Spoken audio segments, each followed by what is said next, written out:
If you're launching a product on Amazon or already launched and still not seeing consistent results, then this is for you. Because here's the truth. If you don't have these foundational campaigns running, you're not just leaving sales on the table, you're paying Amazon to feed your competitors. We've audited hundreds of Amazon accounts, and time after time, this list of campaigns is either missing or misnamed or misfiring for all the brands we work with. And that's why this video exists. Stick around, you'll walk away with a list of exact campaigns to launch to make your Amazon advertising much more successful. And one thing you're gonna like is we saved all this information for you. We're gonna have a cheat sheet at the end. No need to take pictures, screenshots, or take notes. Just watch along. Hi, I am Andy from AdHab, an Amazon ad agency built to help brands launch smarter, scale faster, and compete at the top of Amazon advertising. Everything you see in this video is based on the same system we use inside of our agency. This is not theory, this is field tested. It is what we do every single day with each one of our clients. But you don't need to take my word for it. We've used these exact campaigns to take multiple brands from a cold start, no traffic, to rank to consistent, profitable scaling within weeks of working with us. And in every single one of those cases, these foundational campaigns that I'm about to show you are what made it possible. And we split every launch into two separate pillars. This is the key: the protect pillar and the conquer pillar. These are two separate things that we're trying to accomplish on Amazon, and you're gonna need both to protect the traffic that you deserve and to go out and conquer traffic that you don't already own. Those two forces run together and are how you go from Amazon invisible to unmissable on Amazon. So let's get started with some of the basics. Branded keyword campaigns. You need to be running sponsored products, sponsored brand, and sponsored brand video for your own brand name. Now, if you don't understand a lot of this stuff, there's tons of videos that we've already put together on sponsored products, sponsored brand video, and you can go back, go through all those. But if you're somebody that already understands all that, keep on watching. Let's break it down. And if you're also wondering, yes, let's run all of these match types: exact, phrase, broad. And why are we gonna do that? Exact is going to get your brand's pure traffic. Phrase is going to pick up buyers already looking for your brand. Broad catches misspellings, capitalization issues, and voice to text buyers. This isn't about being fancy, it's about not losing what's already yours. And we're also going to be running branded ads against your own products. So your ads appear on all your different product pages. Why are we going to do that? Why are we going to run product targets to your own brand? We want to cover it on sponsored product, sponsored display, and sponsored brand.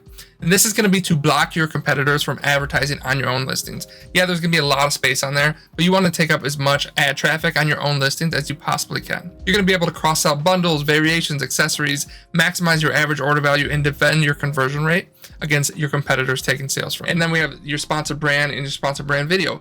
These are going to target your own branded keywords too. Think of them like your brand's front door. When someone types in your name, they should see your video, your story, your voice, not some random competitor with a bigger budget. And even if they have the bigger budget, your PPC is going to be less of a cost because these are already people looking for you. So you're going to have a real high conversion rate, and your competitors are not going to be able to compete trying to outspend you with a higher cost per click. But if they do, go ahead and let them waste their money. We're going to make sure we're running them on our own products and on our own keywords. So the next thing I want to jump into is our conquer. These are our acquisition campaign. And we're going to start with our sponsored products auto campaigns. Our auto campaigns, we like to split those into 4 separate campaigns for this first section here. And one of them is going to cover each one of the automatic targeting groups. We have substitutes, we have complements, we have loose match, and we have close match. And you might ask yourself, why are we splitting these? The reason we split them is to separate them because each one of them are going to perform differently from one another. So we want to maximize the budget on the best performers, minimize the budget on the poorer performers. That way we have the best ACoS, the best return on your ad spend that you're going to get. And we could really drive the best performers as high as we can get them. Then we're going to jump into the catch-all auto campaign. These are going to be all of our branded products in one auto campaign. And this is where things get fun. Throw all your branded products into one single campaign, set down only bidding strategy. What you're going to get out of this is cheap, low bids, and then let Amazon do its own thing. This isn't about brute force. This is about profitable sales again and again. We're going to get long tail keywords that we're going to make sales from. We're going to be able to take these out and put them into other manual targeting campaigns, repeat buys, and of course a low cost per click. And that's going to drive a very low ACoS and a very high ROAS for you. So let's let Amazon do the work and you just reap the sales. And the next auto campaign we're going to jump into is a low bid fixed auto campaign. This is traffic farming campaign, right? All the targeting groups we're going to have together, take your product and set it up on a low fixed bid on each targeting group. Let it run and deliver some cheap clicks that are going to drive some good sales at a very low ACoS. This is a sniper type strategy, low risk, high reward. You're letting Amazon tell you exactly which ASIN specific terms drive profitable sales, right? And this is always going to be a profitable campaign for you. So you don't want to mess with it too much. You just want to let it keep running in the background, bringing you more keywords, more sales, and more customers. And now that we've covered all of the auto campaigns we like to set up in the beginning, let's dive into our keyword campaigns, right? The first thing we want to do is have our anchor campaign. So just imagine a black hole. It is massive and has a very high gravitational pull. It distorts the fabric of space and time. So does this anchor campaign. We just cannot come out and call it a black hole campaign. We like to call it an anchor campaign. That sounds a little bit better. So what you want to do is take 7 to 10 long keywords. Now, these are not just, small keywords. These are keywords that are specifically targeting your product, right? If you sell a wooden garlic press, or maybe a wooden tortilla press sounds better, you want to have wooden tortilla press in here. These are longer tail keywords that are really targeting your product. Right, garlic press is going to be a much bigger, much higher search volume keyword. So you want to get as long tail as you can, keywords that have some search volume, and put 7 to 10 of those per campaign. Now, this anchor keyword is so heavy that it distorts the Amazon algorithm fabric and delivers you with cheap sales based on higher relevancy. What we want is to send Amazon the right signals, and this does that. And if you're not sure what this keyword is, we have the right hack for you in the cheat sheet that we're going to have available for you. So stick around to the end of the video, or just jump into the description and grab that for yourself. The next manual keyword campaign we want to talk about is your root keyword campaign. What you want to do is take your root keywords. These are short. These are 1 to 2 keywords. And this is set up in broad match. It is a low dynamic down only bid, and this is your long game discovery engine. And it's quite the opposite of our anchor campaign. So this is, small keywords where we're talking about garlic press, things like that, where we could put things like that into broad match and help define a lot more of those long-term keywords. So let's say you sell a, toddler puzzle, right? That's going to be toddler puzzle. This is short keywords or toddler toys, things like that, stuff that is going to get a ton of search volume. So we want to start off with lower bids and just get all that traffic. But one of the most important things when we're getting into broad and phrase match is we want to pay close attention to the clicks we're getting to make sure we're adding negations along the way. I have tons of videos about adding negations and getting your broad, autos, and phrase campaigns to perform the best possible over time. So these campaigns will just continue to get better and better. And one of the most important things that we almost never see people working on is another manual targeting campaign. And these are our ranking campaigns.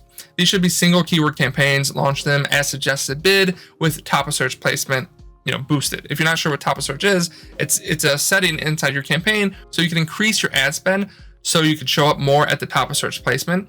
In the history of Amazon, top of search, that's where you're going to get the best conversion rate. It does cost more money, but if you have a higher conversion rate, that usually makes up for it, and it's going to give you a better ROAS in the long run anyways. So why are we going to do this? Because these are the keywords you want to rank for on day one or as soon as possible, right? And you have a high confidence of converting, ranking early, and it gives you the momentum, and Amazon will reward that later with organic placement. What organic placement is going to bring you is sales that you don't have to pay for with ads, right? The goal with Amazon advertising is to drive your rankings up as high as you can get them on page 1. That way, people are coming to your listing without your ads, clicking and buying, and that's where you're going to get the majority of your profit for on Amazon. So now that we've talked about ranking campaigns, let's jump into our performance campaigns. These we're not focusing as much more on, just driving sales and traffic. We want these to be a little bit more profitable. And there's a couple different types of performance campaigns that we like to do. One's going to be targeting exact match performance, and the other is going to be product targeting your competition. And this is built around your past converting keywords from similar ASINs or throughout, the keyword research that we like to look at. These campaigns are your revenue engines. They should work. Now let's just feed them some budget. So not only do you want to run keyword campaigns, but run a few competitor ASIN targeting campaigns if your budget allows for it. Grab their sales with a better offer, with a better product, with better reviews. And launch as many of these as you could afford in the beginning. If you have a strict budget, start off with your most relevant keywords, then start getting into your most relevant competitors and just build it as you're getting conversions, as you're getting more profit coming into your business. Now that we've talked about our performance campaigns, we want to jump into our discovery campaigns. Now these are going to be in phrase match. These are going to be testing keywords you think should convert but haven't tested yet. So we're going to start off with lower bid. This is more mid intent. It's easy to scale. If they hit, just don't skip them. Let Amazon find the relevant traffic for you. Just make sure you are negating what doesn't work. I talked about negating already. Now, these are those keywords that are kind of related to our product. We want to stick them in phrase match, a little bit lower bid, and scale this over time. What we want to do is have Amazon find these keywords for us, but phrase match makes it a little bit more intentional, so we're kind of steering the ship a little bit. Now I want to jump into sponsored display. The first type of campaigns we always launch in sponsored display are going to be retargeting. Right? We want to retarget audiences who've already visited our product or have already purchased from us. So the first one we like to do is a 30-day purchase, right? Anyone who's purchased from us in the last 30 days, we want to retarget them. This isn't a viewed but didn't buy campaign. This is a purchases in the last 30 days. Perfect for supplement brands we work with a ton, and this is one of our favorite things. If we know our supplement is going to last them around 30 days, we want to make sure to hit them again. Hopefully we can get them on subscribe and save, but if they're not, we want to make sure to retarget them, remind them, hey, you're almost out, time to reorder the product. This is good for refillable items as well, not just supplements. Maybe it's copy paper, anything that's going to run out on you. All right, so the next thing we're going to talk about is sponsor brand broad modifier. We do so many audits, and what we see is people are running broad match, and it tends to get very broad in sponsor brand. So if you already are running some sponsor brand broad match, I'm going to challenge you, go into your sponsor brand search term report, look at the broad match, and look at how irrelevant the search terms that some people are clicking on are to what you actually have as a target in your ads. For some reason, sponsor brand broad match had got a little crazy a couple years ago, and it's still kind of that way. So broad match modifier is the way to go, and our cheat sheet is going to show you exactly how to set those up. And what we want to do with this campaign is we want to bid low and only run it if you have a strong creative asset. Although we do recommend Amazon AI creatives that allows Amazon to create and launch these for you. And one of the reasons we recommend kind of starting this off, even if you don't have the best creatives, sometimes sponsor brand ads can be cheaper to get you to the top of search, can get in front of a lot more customers, and get a nice conversion rate that you would not get in sponsored products. It doesn't always work, but the only way to know is if you start to test it. And that's why we like to get this launched and start to test it. We have brands that just kill it with sponsor brands and do okay with sponsored products, right? We get a ton of sales through sponsored products, but usually ACoS on sponsored brand ads can be a little bit better. So to wrap this up, I know I kind of talked a lot. I didn't give a ton of value. The value is going to be in our cheat sheet, right? And you can always set up a call with our team and we could walk you through it. This is the backbone of our launch structure. And honestly, most sellers do not do half of this. And this is why their cost per sale goes up while their conversion rate drops. So you can copy this, you can tweak it, you can make it your own, or we're giving away a complete launch campaign system with 27 ready to launch campaigns, the exact campaigns, bid ranges, targeting structures, and pre-launch checklist to make sure your product is actually ready to convert before you spend a single cent. If this gave you even one aha moment, don't let us stop here. Download the framework, run these campaigns, and get results that scale.